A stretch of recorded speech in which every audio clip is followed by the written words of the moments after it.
আপনি কি জানেন কী বা ঘটেছিল রাস পূর্ণিমার রাতে? কার্তিক মাসের পূর্ণিমা তিথিতে আকাশে চাঁদ যেমন পূর্ণ হয়ে ওঠে, ঠিক তেমনই কৃষ্ণপ্রেমে মেতে ওঠে সমগ্র বৃন্দাবন। শ্রীকৃষ্ণ গোপিনীদের প্রতিজ্ঞা দিয়েছিলেন, পূর্ণিমার রাতে আমি তোমাদের সঙ্গে রাসলীলা করব। শ্রীকৃষ্ণের মধুর বাঁশির সুরে মুগ্ধ হয়ে সংসারের বন্ধন ছিঁড়ে গোপিনীরা ছুটে এলেন নিধিবনে।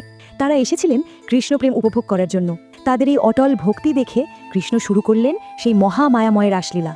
যমুনার তীরের চাঁদের আলোয় সুরের স্রোতে গোপিনীরা নাচতে লাগলেন তার সঙ্গে। কিন্তু যখনই শ্রীকৃষ্ণ তাদের অধীন বলে ভেবে গোপিনীদের মন গর্ব অহংকারে পূর্ণ হলো, তখনই শ্রীকৃষ্ণ রাধাকে নিয়ে গোপিনীদের মধ্য থেকে অন্তর্ধান হয়ে গেলেন। সেই মুহূর্তে তারা বুঝলেন, ভগবানকে নিজের সম্পত্তি ভাবা নয়, তাকে পাওয়া যায় কেবল নিষ্কাম ভক্তি ও আত্মসমর্পণের মাধ্যমে। তখন গোপিনীবৃন্দ একাগ্রচিত্তে শ্রীকৃষ্ণের স্তুতি করতে শুরু করেন। অবশেষে শ্রীকৃষ্ণ তাদের ভক্তিতে তুষ্ট হয়ে ফিরে এলেন, আর যতজন গোপিনী ততজন কৃষ্ণরূপে প্রকাশিত হলেন। তার প্রতিশ্রুতি পূর্ণ হল। এই জন্যই প্রতি বছর পালিত হয়